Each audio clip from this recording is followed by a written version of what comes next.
This afternoon, Ghana Health Service targets 4 districts in the Ashanti region described as COVID-19 hotspots as it begins vaccination there with the Johnson & Johnson jabs. We have details of day 1 of the vaccination exercise as more than 10 districts within Greater Accra and the Ashanti regions are selected for the vaccines. Meanwhile, as the COVID-19 cases continue to surge, we are this afternoon bringing together all those who matter in the chain of infection prevention to try and understand what the situation really is and what we can do as a people to subdue the virus. Plus, this afternoon, we ask the question, what next after national service? Because many young Ghanaians are facing an inordinately tough time finding jobs despite having obtained university degrees. Why? This afternoon, we want you to join the conversation with your comments, experience, and suggestions on our phone lines and social media handles. My name is Aisha Ibrahim. The Pulse is brought to you by Global Communities, Dignilu, Affordable Safe Sanitation.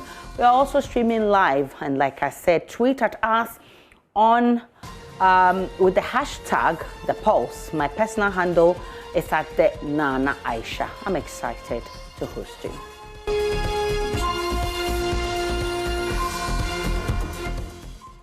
Many thanks for choosing us. Some selected health facilities in the Ashanti region have begun administering Johnson & Johnson COVID-19 vaccines to persons above 18 years. Though the exercise suffered delays, the early stages takeoff has since been smooth. Taking part in the exercise are 4 districts driving COVID-19 cases in Ashanti, Oforikrom, Kwadaso, and Asokwa municipalities, as well as a Kumasi Metro. The Menchia and Suntresa government hospitals, Children's Hospital, and KMA Clinic in the Kumasi Metro have all started without hitches.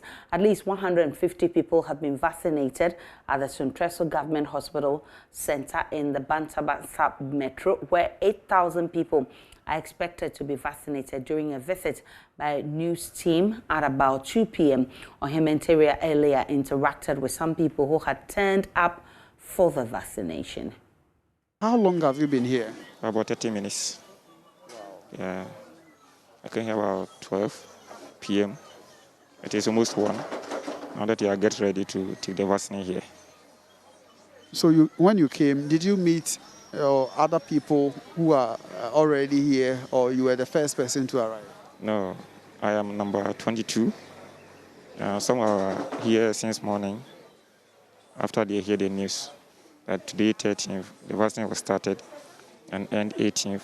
So they decided to come to here in the morning to take the vaccine, but it's yet to come. Yeah. So what has the health officials been telling you as far as this vaccine delay is concerned? They told us the vaccine is ready in Kumasi, but it is in the regional office. So they went there to share it. So this is the time that they have got their share to start the vaccine. How does it feel to have the first shot of your life as far as your protection against COVID-19 is concerned? Well, the whole world has come to realize that COVID-19 is a very, deadly disease that we've all been confronted with. So it feels good that I've been the very first person to take my shot of the Johnson & Johnson vaccine here at the Menchia Government Hospital. It's okay. It feels okay. Is it that painful? It's okay. It's okay. It's just like the normal injection you take, anywhere you go when you're confronted with any disease. It feels very normal. It feels very normal. Okay. So what's your name, sir? ASP Faisal Ibrahim. All right. So that is ASP Ibrahim is the first person to receive the dose here at the Menchia Government Hospital Vaccination Center, and he says, yes, it feels normal.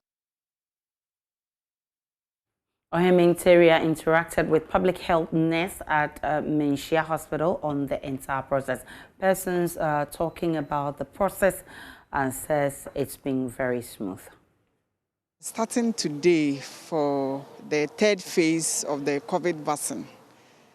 And for one or two challenges, we are yet to start over here. Training has already gone on. We've done our training, and in a few minutes' time, we are starting at Menchia Government Hospital. Is it not surprising to see that though the exercise is yet to start, but we have people who are anxiously waiting in the queue to be served? Yes, it is. It tells how people want the vaccine. They want to be vaccinated because of the nature of the COVID virus and how it's been changing itself. Nobody can tell for now what will happen in future. And so for now, I think everyone wants to be vaccinated.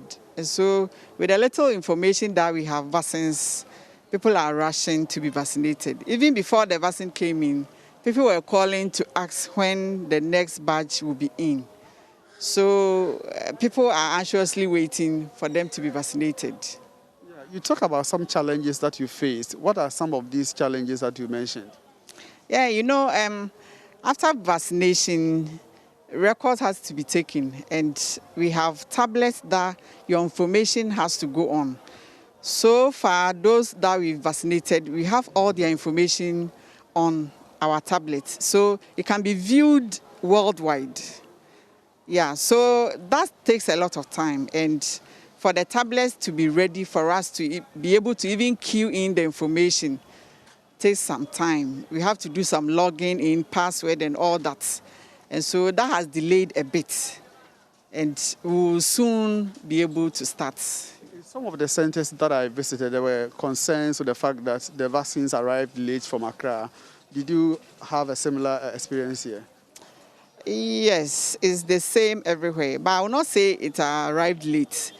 It was supposed to arrive today, and it did arrive early in the morning. It was in Kumasi. But the plan is that we are supposed to start as soon as the vaccine arrives. And so even if it arrives in the afternoon, we are supposed to start that afternoon. Yes, so we were supposed to get ready, and as soon as the vaccine arrives, we kickstart. So that is the plan. So I wouldn't really say that it has delayed. The first two vaccines that we've used, it requires you coming for first dose and a second dose. But the Johnson & Johnson is just one shot. So after you've received your injection, you don't come again for another injection. What is the requirement for somebody to take part in this vaccination exercise? The requirements is one, you shouldn't have received a first dose of the previous vaccine and come here for the second dose. And then when you are coming, you should come with a valid ID card, preferably the voter ID card, your passport with accurate information to give, so that in case you are traveling and it is required of you to tender your vaccination card, the information given will be the same as the document that you are traveling with. But do you have enough doses to serve the public? You see, we are vaccinating in phases because we don't have enough at a time. So that is why we did the first one, did the second phase, and now we are on the third phase. So I wouldn't say it's enough for the whole public, but at least we will reach somewhere. We have enough. For Menchia Sub-Metro, we are expecting 8,500 people to be vaccinated. Yes. And then how would you ensure that among people who have queued and receiving the shots from Johnson & Johnson are not the same people who participated in the second and the first phase of the exercise? Yeah, so before we will start, we give them that information that if you know that you've already received a shot, you are not part of this exercise. And then before we also give you the injection, we also check on our app to see if we have your information on the app to show that you've received some before we also proceed to give you this injection. So that is the check that we are using to rule out those who have received the vaccine before.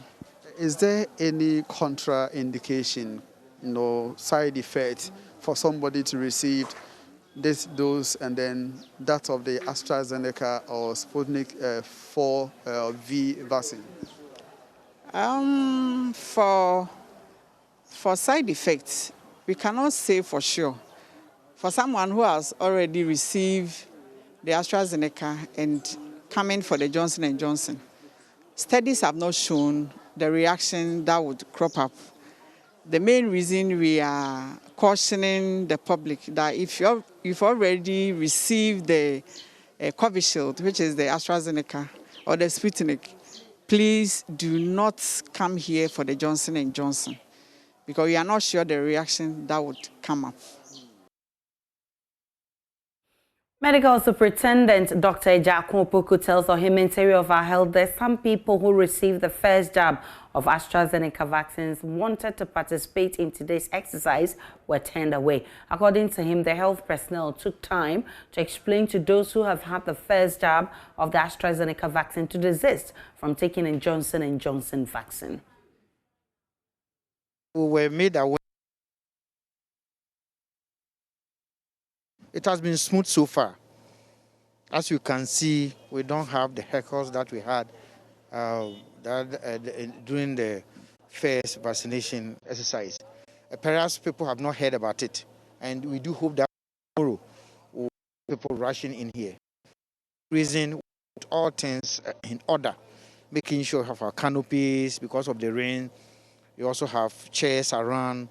We'll cater for the people with disability and the aged. They will have their own. This exercise is supposed to cover people from 18 years and above, unlike the previous one when we were targeting a specific group.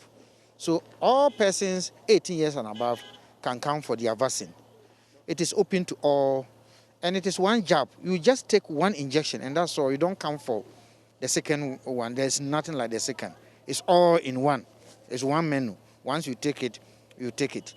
Except for pregnant women who may not qualify for this vaccine at this time, they will be catered for. We have not had any difficulty since we started this morning. People have comported themselves, except that few people who came thinking that it's their second jab were disappointed. But we explained to them that this is a different vaccine altogether, and it is not possible they can have it, so they should wait. We are happy this morning, but we have some staff who have not been vaccinated. We've got the opportunity to vaccinate them, and we are waiting for people to come to have it. Here, Bantama Sub-Metro, we cover Bantama Sub-Metro, and we are expected to cover about 8,000 persons. We have 3 static points. We have at Asamanso Hospital, so we cover, it's like at Asamanso, Bushine, and then around Santasa roundabout. They can come.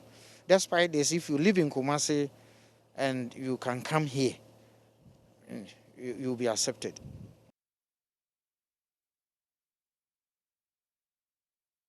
All right, so the vaccination in Kumasi has been smooth so far. We'll try and reach Ohimanteri of our health desk. He's been monitoring the facilities that are administering the doses. But of course, if you're in the Ashanti region, you know that you can go to the health directorate. You can go to the Kumasi Metro. That's where you can get your Johnson & Johnson vaccination.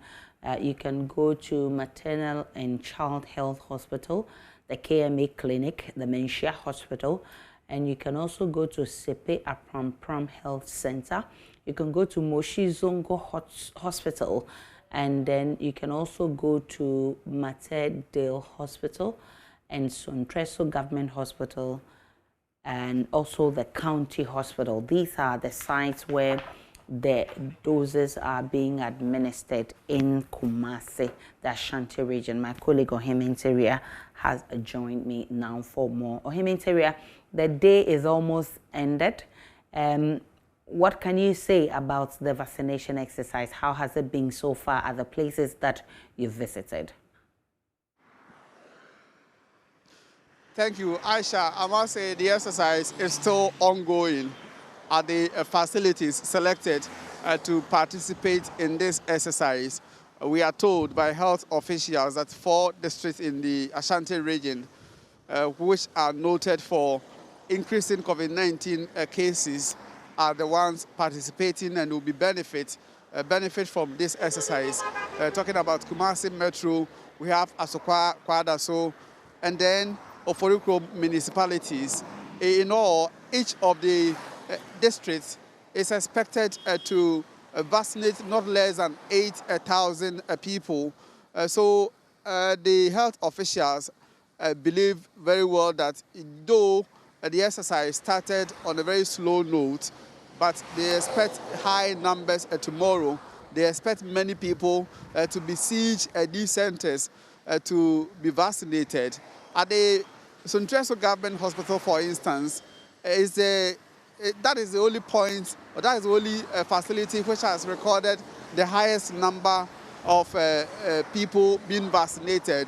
As at the time I was leaving the facility at 2 p.m., 150 people have been vaccinated so far. And the medical superintendent, Dr. Ajakupoku, said they expect more people to be vaccinated from tomorrow. Unlike the other places which the exercise delayed, the Suntreso Government Hospital started at exactly 9 a.m.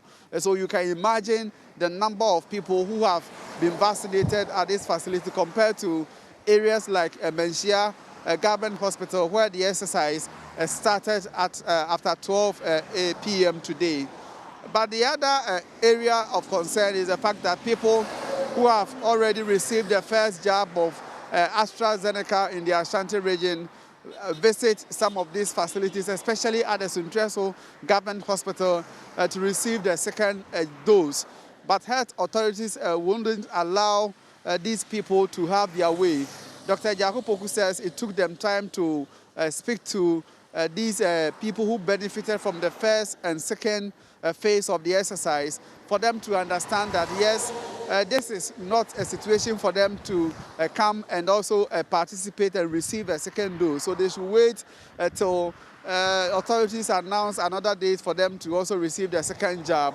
So these are some of the few challenges that have been, happening or been happening in these facilities where the exercise is ongoing, Aisha. The vaccination exercise, when it started, I mean, we experienced a lot of vaccine hesitancy. In the Ashanti region, it also happened. What can you say now? Are people willing to take the jabs? I would say yes, people are willing to take the jab. People now understand the deadly nature of COVID-19. So people want to protect themselves against COVID-19.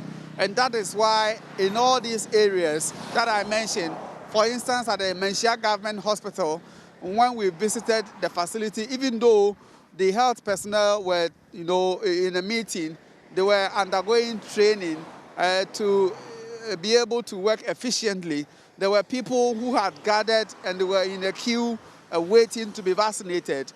Some of the people I spoke to, some of them had been there as early as 9 a.m., waiting for about 3 hours before even the exercise kick-started.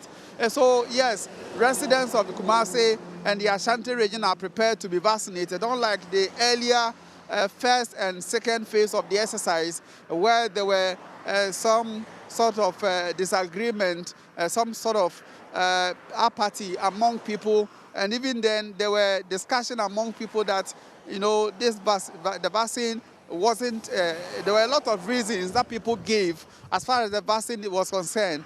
But now people are free to go out and then to receive their first jab, especially some of them that I spoke to tell me because of the deadly consequences of COVID-19, they want to avoid this. And in order to avoid this, the best way is to receive the vaccine, which of course comes at no cost to them.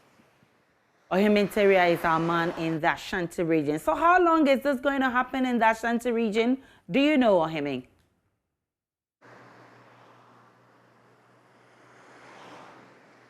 Hello, Aisha.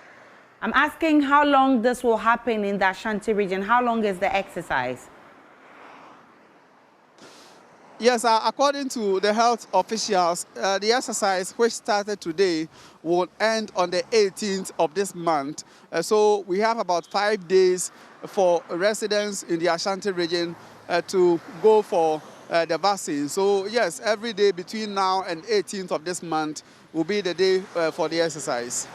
Ohiminteria is our man in the Ashanti region monitoring the exercise for us. The Greater Accra Regional Health Directorate will also from Monday, 16th August, begin the next phase of vaccination in the region. The exercise is expected to end on 20th August 2021. According to Regional Director of Health, Dr. Charity Sapon, the health service will be using the single-dose Johnson & Johnson vaccine for this phase of vaccination, which will be limited to 7 districts in the region that have been described as hotspots. The directorate expects to vaccinate 100,000 people at the end of the exercise. We are starting the Johnson & Johnson vaccination. We are starting it fully from Monday, which is 16th August through to 20th August. I'm sure we're all aware when the government announced that we had received the Johnson & Johnson vaccines into the country. And as for the Greater Accra region, we are going to be able to ensure that at least 100,000 people are vaccinated with this Johnson & Johnson vaccine. For this vaccination exercise, we are concentrating on the hotspots within the Greater Accra region, where the new cases, they are recording lots of more new cases as compared to the other districts. This doesn't mean that the other districts are not recording cases. They are, and I'm sure with time, as we continue with the vaccination, everybody is going to get vaccinated and protected against this COVID-19 disease. So for this Johnson & Johnson vaccine, which we are starting fully on Monday, the districts where we are concentrating on for this is going to be, like I said, the hotspots, districts that have been identified with this new upsurge that we are seeing in cases. And these districts are mainly Accra Metro, Tema Metro, Okaikwe North, Ablekuma Central, Katamanso, and then also we have Adenta and Ga South. These are the districts that we are concentrating on for this Johnson & Johnson vaccine.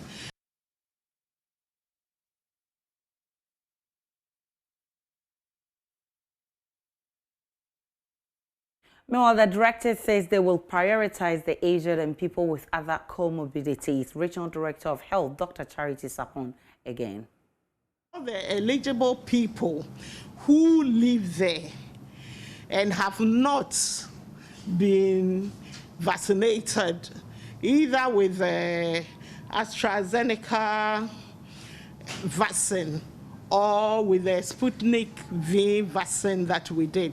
So if you live in these districts that I've talked about, and you are 18 years and above, and you have not been vaccinated with either the AstraZeneca or Sputnik V, and you are 18 years and above, then you are eligible, with the exception of pregnant women.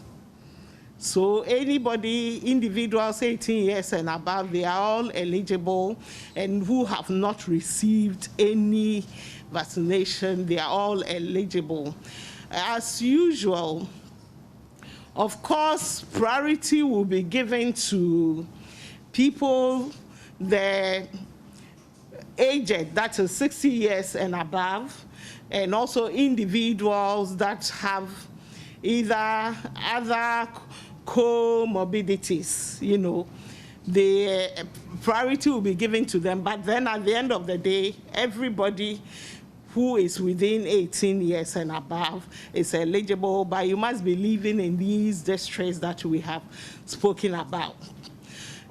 And we are also hoping and entrusting that everybody who falls within the range will take advantage and ensure that they get vaccinated. In each of the districts that we have spoken about, from Monday, in all our district hospitals, it will be rolled out and people can go and take the vaccine. The only thing we would like to stress is that when you are going, you must take an ID card that will identify who you are.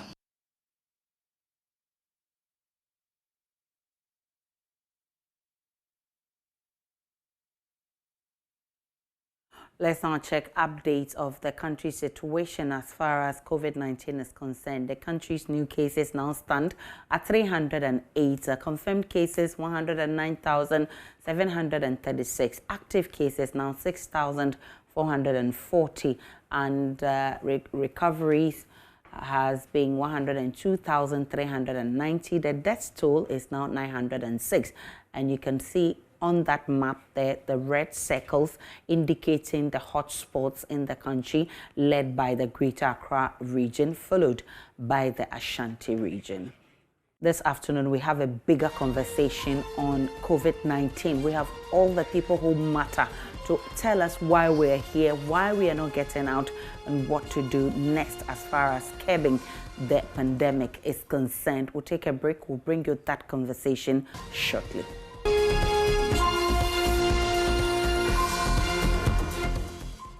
Welcome back to the Pulse. Let's do more on COVID-19. And the fight against COVID-19 requires consistent and deliberate strategies in order to succeed. In the first two waves, many Ghanaians fully observed the protocols, whilst government also did what it had to do to suppress the virus in almost every community through consistent risk communication campaigns, disinfections, and the enforcement of executive instrument, similar to what China did to bring the virus under control. In our third wave now, and all these are either low or completely missing.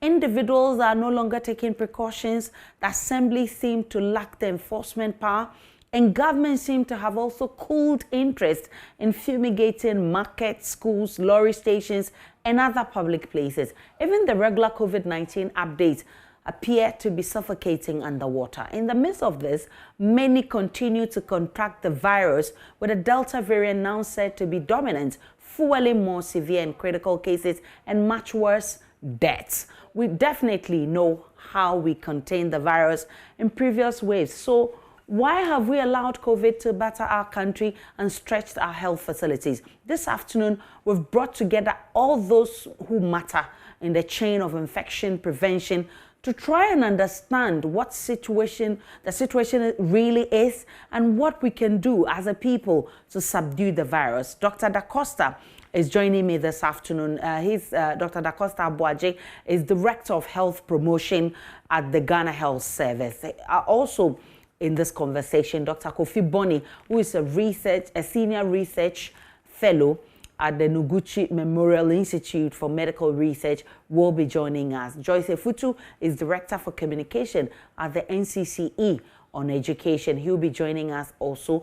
And Emma Adjoa Apio Seidria, who is Director of Communications and Corporate Affairs at Zoom Lion. You remember Zoom Lion led the fumigations in the markets and public places. Would also like to hear from you as the discussion gets underway. Send us a WhatsApp.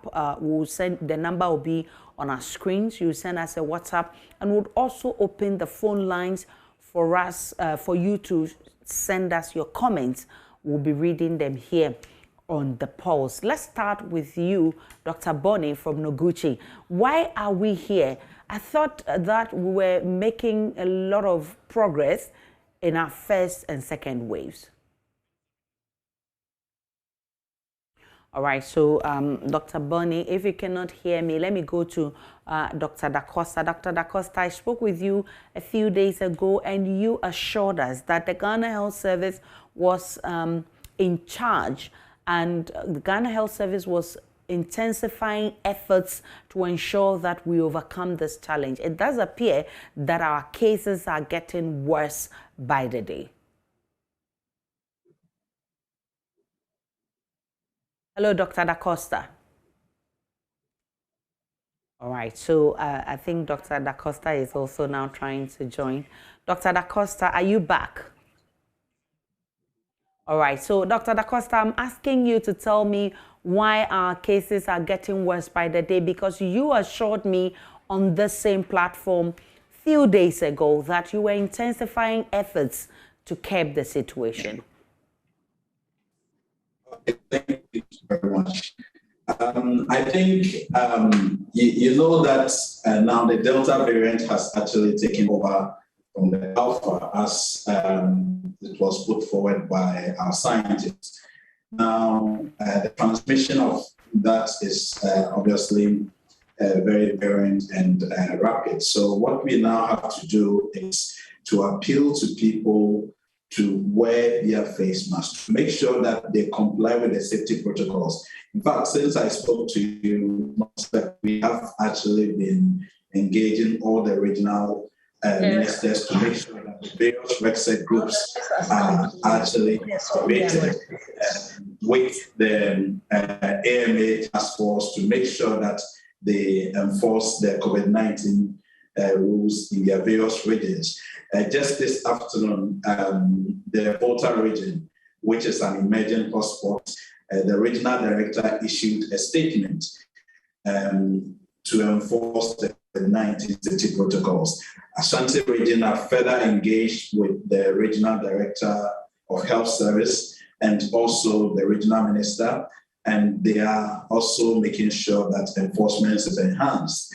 In Greater Accra, you know, Honorable Henry and the team are working so hard to make sure that the enforcement of the COVID-19 protocols are strictly adhered to by citizens. So we are doing our best, but like I said, there is a responsibility also on the citizens and on the citizens to make sure that they conform. So that's what I would say. I drew your attention to the fact that basic hygiene equipment that would enable people overcome this virus are not available, at least at our public facilities like the transport terminals, like other public places. And you assured that this would improve. Has it improved? Okay, so let's look at it in three phases. So if you look at the workplace, the responsibility is on the employers to actually provide those facilities for their staff. So, I mean, for Ghana Health Service, if you go to some of our facilities, I mean, like here, you'll see that we have provided for our staff. Then in, let's say, the public places where obviously the local authorities are in charge, we have really notified them to provide those facilities for their, for those places so that people can comply. We have also, I think, for the transport unions, I told you, yes, we've had further engagement. Even as of this morning, I had an engagement with some of them that they have to provide the washing facilities at the various stations for people to wash their hands. So it's work in progress. Let's say that it is really work in progress.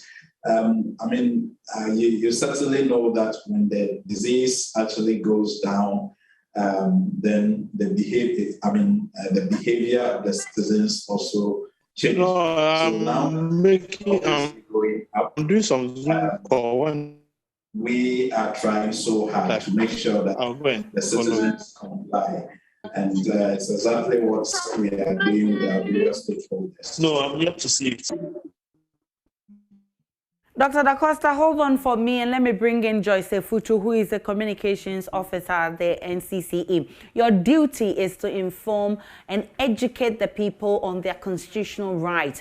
Now, what held us in our first and second waves was the fact that there was a lot of education, creation of awareness, there was updates and information on prevention, and even reminders for people to stay safe. All of that has stopped.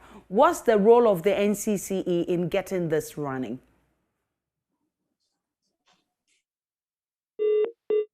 We lost Joyce Futu there. Dr. Da Costa, if you're still there for me, let me put this question back to you, Dr. Da Costa, because in our first and second waves, we saw, intensified risk communication. You really created awareness, education, information, knowing very well that as time goes on, people tend to forget some of the things.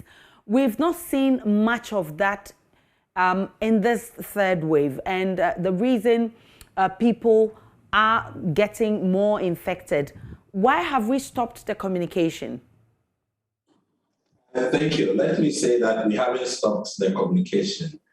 The fact is, now you certainly know that everyone in Ghana knows that they have to wear the face mask. And you see, like I explained the last time, the awareness and the information alone will not obviously curtail the virus, but the enforcement of it will help us. So if you look at this time around, we have focused more on the enforcement because we believe that people actually do know the safety protocols, which we have not changed. But the enforcement is crucial to support the awareness and the information that we are giving to the population.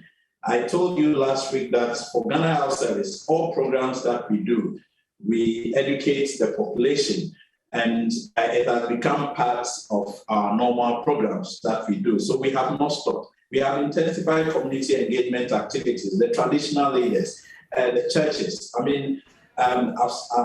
in contact with all the regional health directors, and you can see that work is actually ongoing. But the outcome is what the outcome should be. The outcome should be behavior change, where we see that people are wearing their masks. And like I've said, we really have to make sure that the enforcement aspect is enhanced so that it complements the education that we are giving. Right, so the enforcement bit is where I'll be taking you next, because you assured me the last time that you are collaborating with all the security agencies. I'll have you hold. I'll come back to you on that one. But Dr. Kofi Boni is here with us now. He's a senior research fellow at the Noguchi Memorial Institute for Medical Research. Dr. Boni, why are we here now? Because we thought we were doing a lot well. We made a lot of progress, in our first and second waves. Thank you very much for the opportunity. That's a very good question. Why are we here now? For very reasons. We are here now because we are simply not adhering to the protocols. One, it's unfortunate that we also have a virus in our hands which can easily mutate and take on new forms, which we call the variants. So we have a variant that maybe is more adaptable, more transmissible, and spread faster.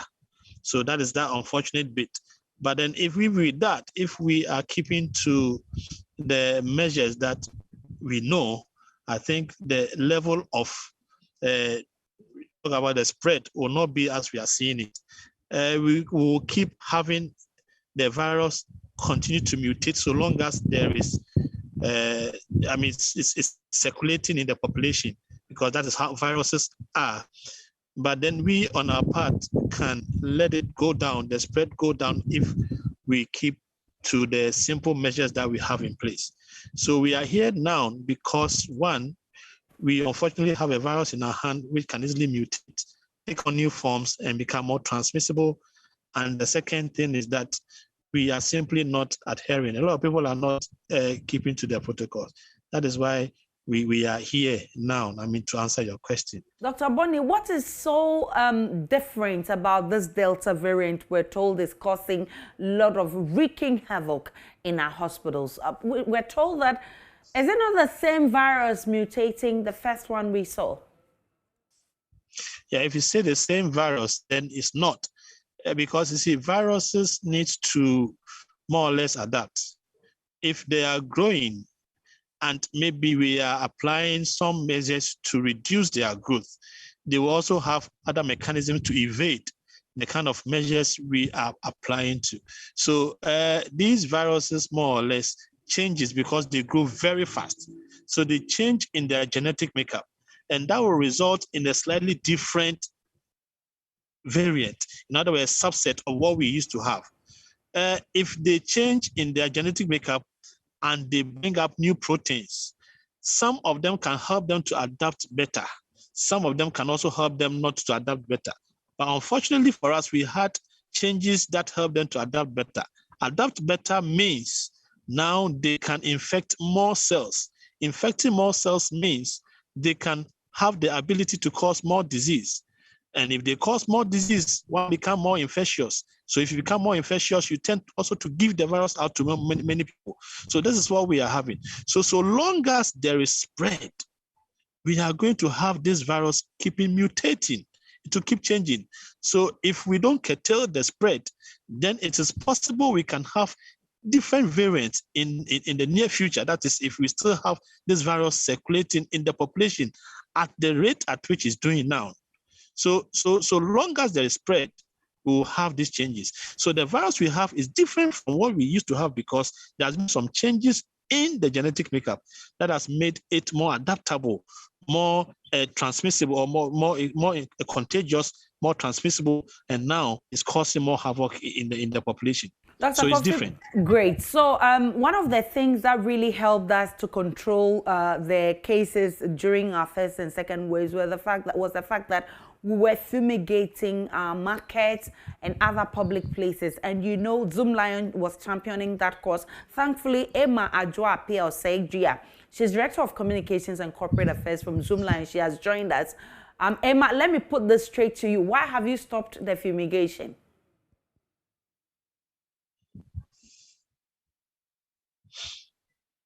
Emma, kindly unmute for me.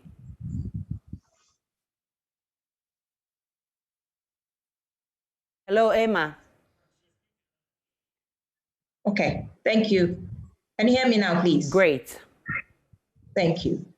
I was saying that we have stopped because the assignment that was given was for a period. And when it ended, we had to stop. Aside that, when the government calls us anytime, we are ready to embark on the assignment to do the disinfection. I thought Zoomlion also did some pro bono jobs without any assignment from government. Yes, we did pro bono jobs at specific places. And for a wider range, like the whole country and all the markets, all the schools, everywhere, of course, we cannot do for free. So we definitely need some arrangement with the authorities so that we can go in and do the needful. All right, so thankfully Dr. Da Costa is here. Dr. Da Costa, why have you not given Zoomlion or any other company the assignment to do the fumigation? Is it that it's not necessary now? Thank you so much. I think, to the best of my knowledge, I think the schools were fumigated before the students actually went there. And now I know the market fumigations were under the local authorities, so I'll have to seek more information to the reasons why they are stopped. But it was really an integral part of the exercise that we did at the first and second wave. So certainly I'll have to seek clarification from the relevant authorities why it stopped. I don't have the information now, but I certainly know that the schools were fumigated. Okay, so I'll come back to you on that enforcement conversation, but then now Joyce Efutu is back on the line. She's Director for Communication at NCCE on education. Joyce, why have you stopped the education? Because we know that in our first and second waves, one of the things we did very well was risk communication, information for the public, creating awareness. All of that has stopped now. Yes, good afternoon. We haven't stopped the awareness creation. Even before the president's address to the nation for a third wave, we were still educating the public. In fact, the Commission mainstreamed COVID education in all activities that we are undertaking. And currently, our vans are in town and across the nation, our district and regional offices are all engaging Ghanaians on the need for them to adhere to the protocol. But information from the field is that people are not adhering. I think you know, when you go to town, you find out that people are not adhering to the protocol. So if we have the enforcement bit, I think it will help us. There's no Ghanaian who doesn't know what COVID is and what they have to do, but just that they are not adhering to the protocol. So if we can have the enforcement aspect, I think it will help our sensitization activity. Well, let's look at what differently we can do. Going forward, what will be the strategy for you at NCC to get a lot more people to get the information, but also to make use of it? We are still engaging and telling people about the strain and how it multiplies faster and the need for everybody to adhere to the protocol so that we can protect ourselves and others in our sphere of contact. Dr. Da Costa, she made mention of enforcement, and that's where I'm coming right now. You assured us that you're collaborating with the security services. Now, if people do not want to obey, they must be forced to do so. Where has that, where are we on that now? Okay, thank you. Before I get there, let me put this on record. You see, behavior change is not that easy. It is really a process. And bear in mind, in some countries, they are even demonstrating because they have been asked by authorities to wear face masks and others. We have been lucky here that during the first and second wave, we got a lot of people to obviously wear the face mask now and the other restrictions as well. Now, to us from the Ghana Health Service, like from the NCC, we engage them a lot and we work with them collaboratively with the Ministry of Information. We will put out the information. We've come out with the protocols. All we have to do is to continuously disseminate. Now, the enforcement bit is to support our activities. Yes, we've not stopped. We are continuing our engagement with the regional ministers, the various research groups, the AMA, the police. We are continuing, and trust me, it went down to absolutely virtually about less than 1%, but still it's coming up gradually. So, like I narrated earlier on, we engage Volta region, which is an emerging hotspot. This afternoon, Dr. Lecha, the regional minister, actually issued a statement enforcing, admonishing the citizens in Volta region to obey the COVID-19 protocols, outlining the various sanctions for them. Honorable Henry Corte has done same in Greater Accra. So it is a process that we all have to go through. And thank God, now the vaccination exercise has also started in Kumasi, the Johnson & Johnson one. So all these things are to complement the education that we are doing for Ghanaians to obviously know what is happening and to comply. But the basic thing is that the protocols have actually not changed. It's the same.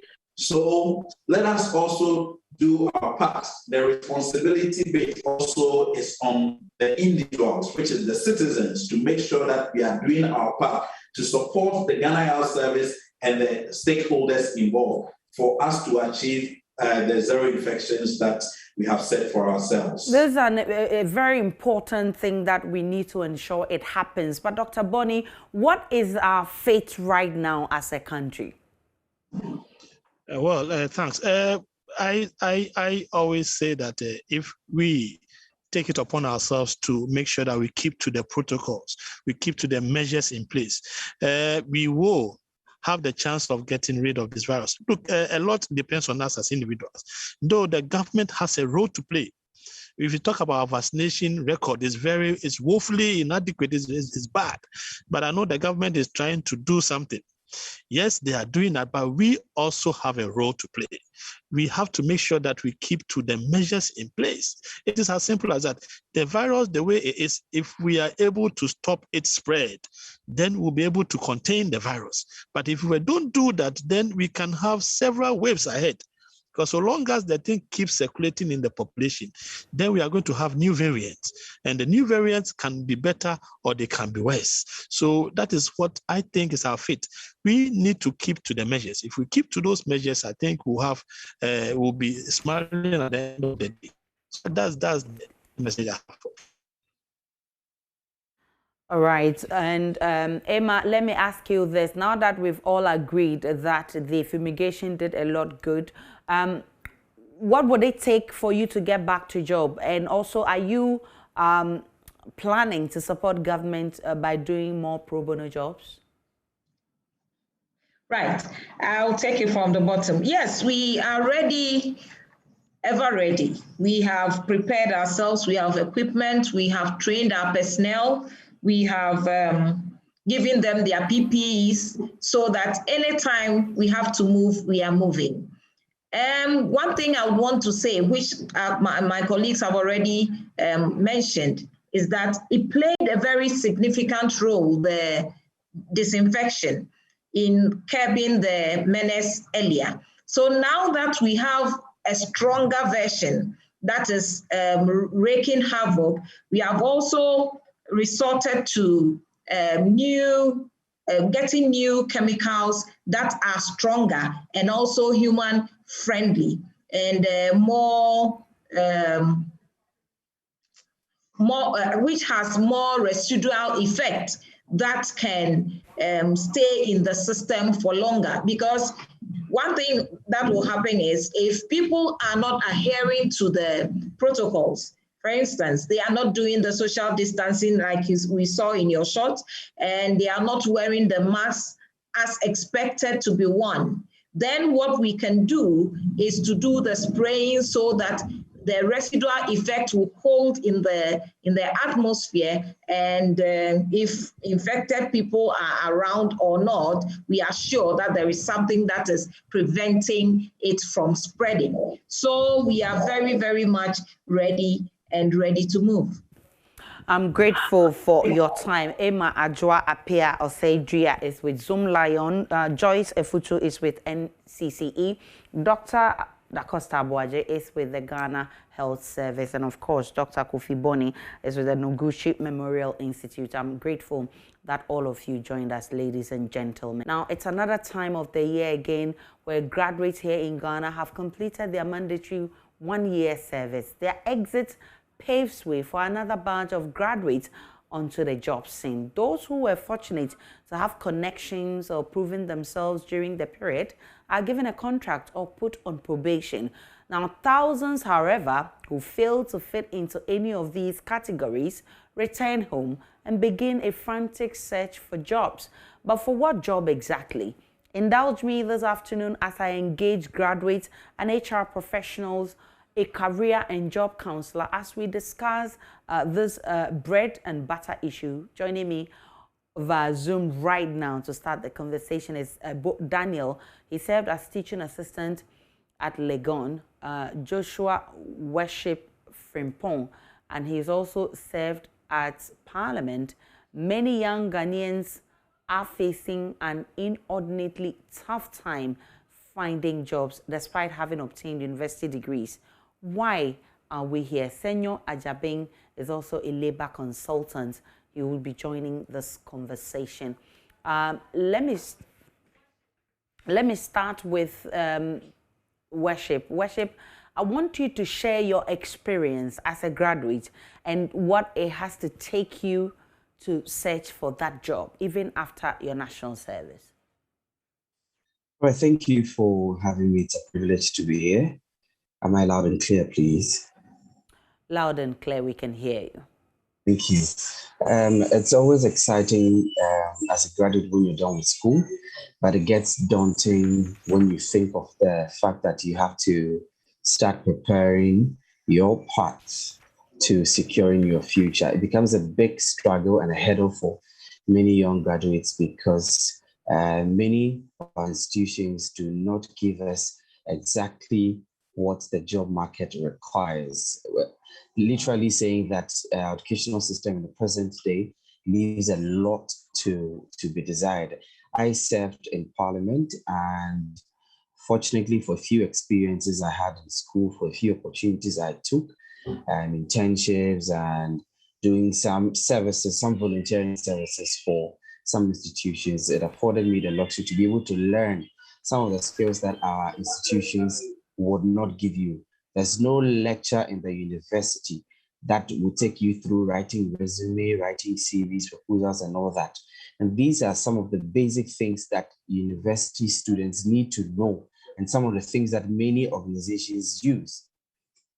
I've engaged many of my friends who are done with their service and all, and you find out that these are basic things that you do not know. Assuming that after service, a company wants you and a company wants you to write a proposal, or a company wants you to do something, you realize that they cannot do it.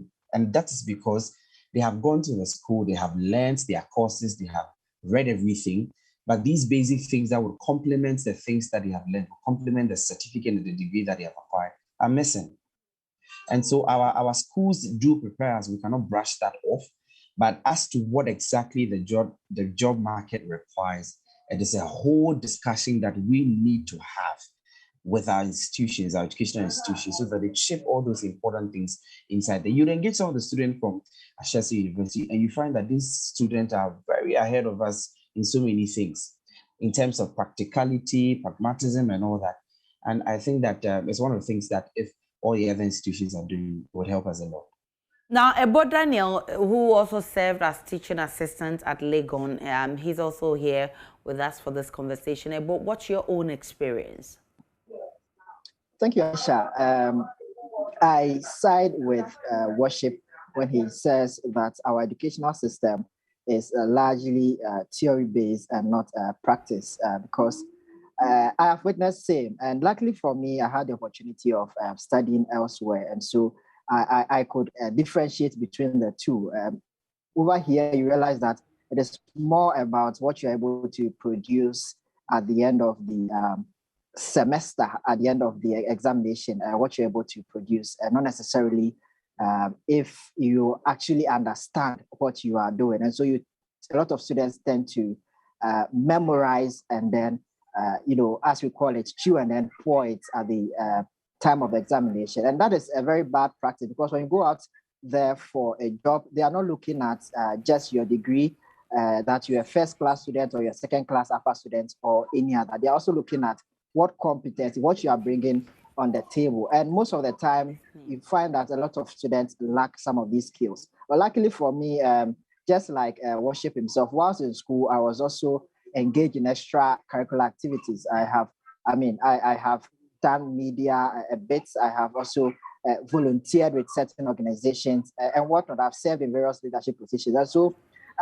even with that, you are not even assured of a job. So it begs the question of those who have nothing at all, what happens to such people? So I think we need to take a second look at our structure, curriculum, at the university level, and maybe make it more practical rather than theoretical. Let me bring in the HR practitioner.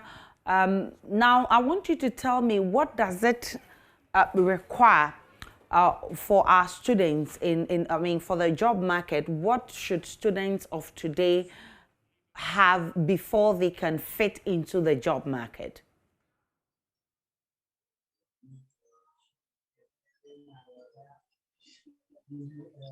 Are you referring to me? All right, so let me bring in Senor Jabin, who is a labor consultant. Senor, let me put that same question to you. What does it require for the job market? What do students of today need to be on the job market? Okay, thank you very much. And good afternoon to you and the listeners. I think that to answer that question, it would be much easier to look at it from what it is that employers look out for and what is it that the job market is looking out for from students. And for me, from my perspective, organizations in terms of their HR models these days, contemporary HR models require that, something we call HR competency models is what is used, meaning that because of issues of cost and also efficiency, organizations want specific people with specific skills to fit specific jobs. So that job fit is very important. If you don't have the skill and knowledge and competency, meaning that you have the ability to be able to perform those specific duties, then it will be difficult for you to be competitive on the job market. Then again, there's what we call cost leadership, where employers are always trying to reduce costs. So employees who work diligently, efficiently, and are able to, reduce costs are employees that would be required on the job market. Then employers are looking for diligent people. Employers are looking for diligent people. Employers are looking for people with good conduct. Employers are looking for people with who are honest. And you find that some employers have some entrepreneurial employers have mentioned that employees are either lazy or they are what should I say? They are either lazy or they are not committed to the job. They are not engaged, right? So these are some of the things that employers would look out for. So apart from the hard skills of knowledge, there is also the soft skills that employers look out for. And indeed, it is the soft skills that actually are more critical for employers than the hard skills, because certainly there are processes and procedures and structures, systems in the workplace that would integrate and orient employees when they are newly employed. So basically, in summary, that is what I can say. And so clearly you'll find that from what the graduates are saying and what I have just described to you, if you put it in context, you find that there is a clear disconnect. So there have been ways that employers trying to bridge the gap through internship programs and through other programs that ensure that employees or graduates have or students have what it takes to be able to fit the jobs on the job market. Sometimes you realize that the jobs are available, but people are just not fit into those jobs immediately. And where organizations are in a hurry to fill those positions, then it is difficult to pick people they have to now train. So what then I can end with for just answering this part of your question is students who start doing something while they are in school are the ones who win on the job market. So if some students are involved in buying and selling, some of them are involved in some part-time jobs, some of them do some petty trading and other, activities on campus. They come out with that entrepreneurial outlook when they finish school, and they come out with the various kinds of skills that they can use to survive while even looking for jobs. So I think that there's still that disconnect that we can talk about, but essentially, we need to really do something about making sure that people are students are fit for the jobs that are available on the job market. Great. So Prosper deals a lot with the youth. Prosper Tonye is with the Skills Hub Curator, Youth Opportunity and Transformation Africa. What do graduates do while waiting for the next move? Thank you for the opportunity. I think the most important thing that graduates need to do is to find out if they have the requisite skills that the job is requiring of them. And so if they don't have the skills, they need to go through some sort of job search trainings that will equip them with the right skills that the job demands of them. One of the things you see most of the graduates do is that whenever they are done with school, they effectively don't engage in networking activities. And so this kind of job search opportunity workshops provide them that access to network, to have their CVs looked at, to acquire the skills that are really important. About a week ago, we celebrated the World Youth Skills Day, and that the most important thing that was hinted was to reimagine the youth skills, reimagining the skills. What it means is that we should do away with the skills that really will be outmoded in a few years. We should look at the skills that will be required. Also, tying that into the fact that COVID has really affected us a lot. And so there are skills that are really important that ties into acquiring technological skills, acquiring soft skills that will better position you ahead of those in the market. And so at the Youth Opportunity Transformation in Africa, what we seek to do is to provide young graduates who are just getting done with their national service now to get on to acquire job set skills, which is very important, which is really happening at their end. So I'm very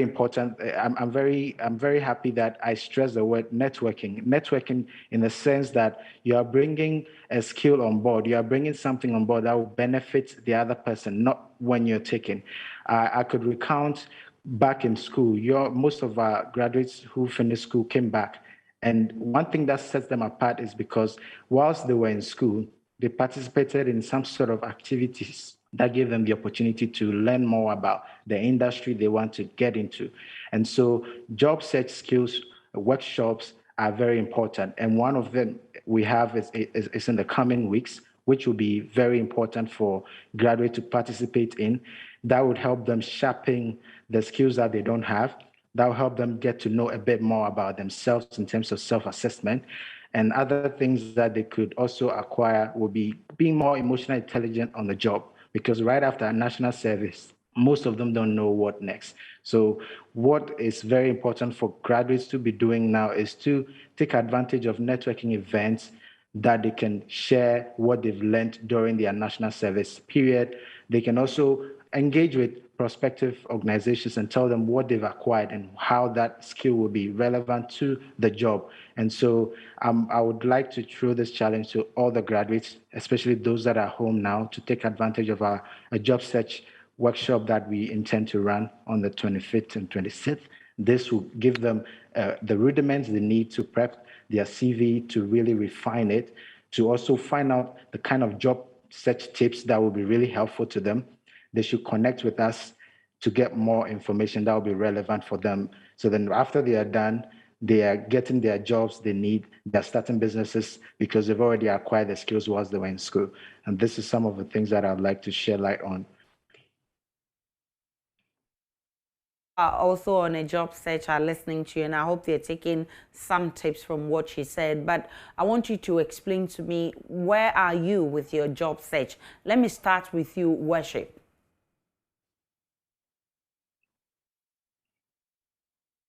Worship, what has become of your job search? Well, so I noted that while in school, we had the opportunity to start one or two things. And so we started a foundation in school that is keenly tackling plastic waste issues in the country. It would be and noted that in the aftermath of COVID, we've had the plastic waste issues increase because several of the things that we've had to use in protecting and preventing the COVID-19 virus have had to do with plastics.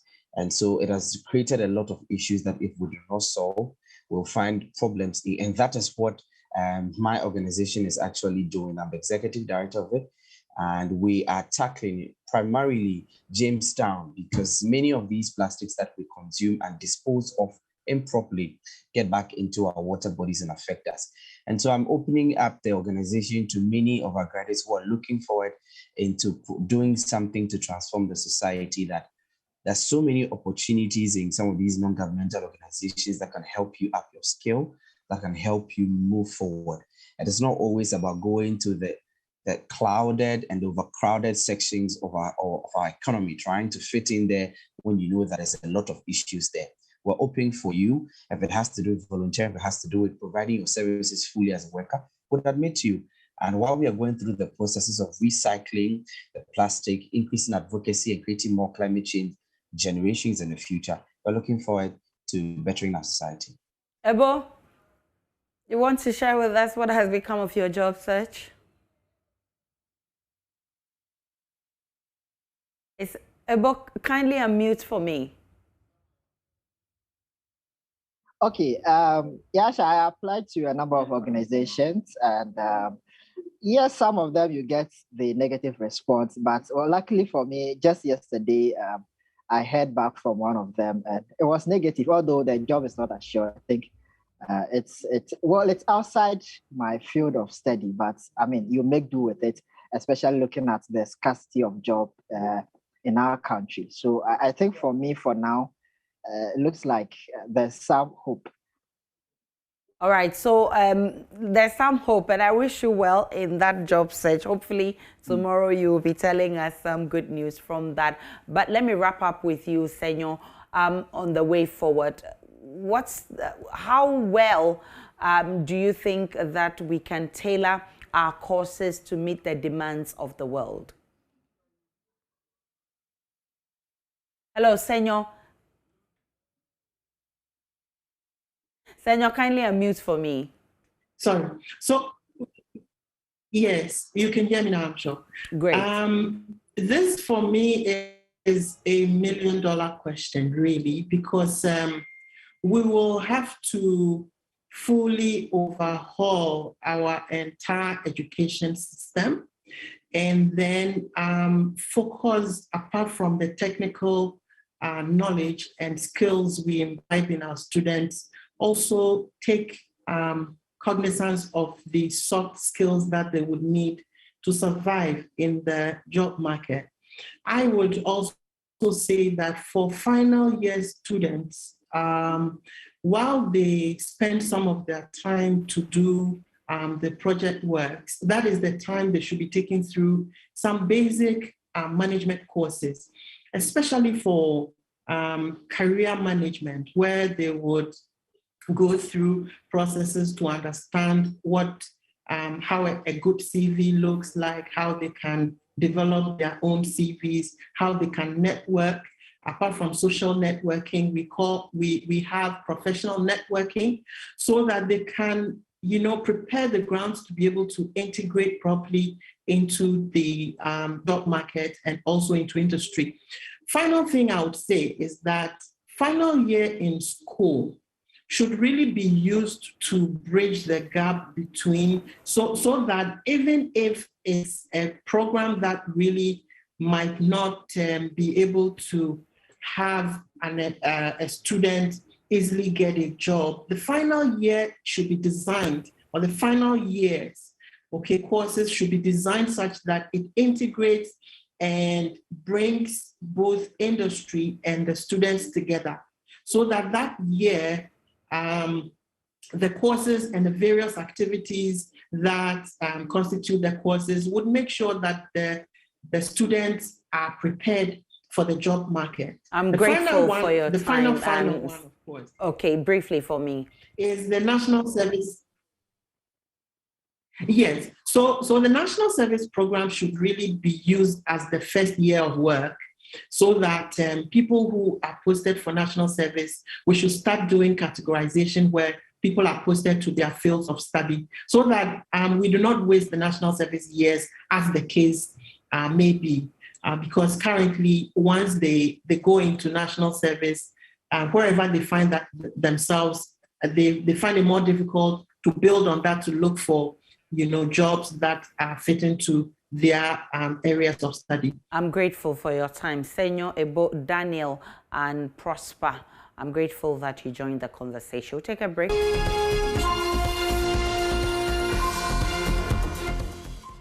That's how we part company this beautiful Friday afternoon.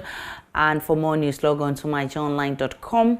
You get updates for all the developing stories. My name is Aisha Ibrahim, and I say chill because it's a Friday, but don't freeze. Enjoy the rest of our programs.